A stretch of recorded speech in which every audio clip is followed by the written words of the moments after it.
આ પશ્ચિમ વિસ્તાર આવેલો છે જ્યાં વોર્ડ નંબર 10-11નો રોડ સેન્ટરનો પટ્ટો ગણાય છે. 1.5-2 મહિનાથી અહીંયા કામગીરી ચાલતી હતી, પણ કામગીરી જે ચાલતી હતી એમાં જનતાએ સમર્થન બી આપ્યું, આખો રોડ બ્લોક કરી દીધો હતો.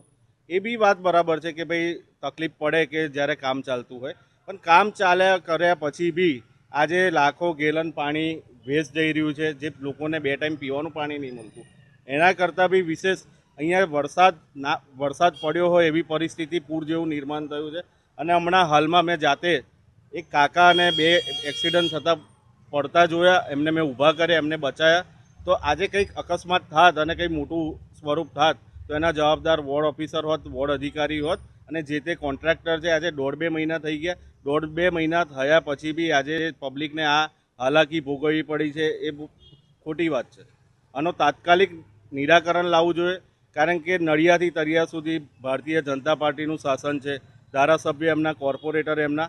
તો આ બધી વસ્તુ એમને ફિલ્ડ પર જવી જોઈએ, કારણ કે તમને ખૂબ ભરીને વોટ આપ્યા છે, તો પબ્લિકને હાલાકી ના પડે એ તમારે જોવાનું રહ્યું.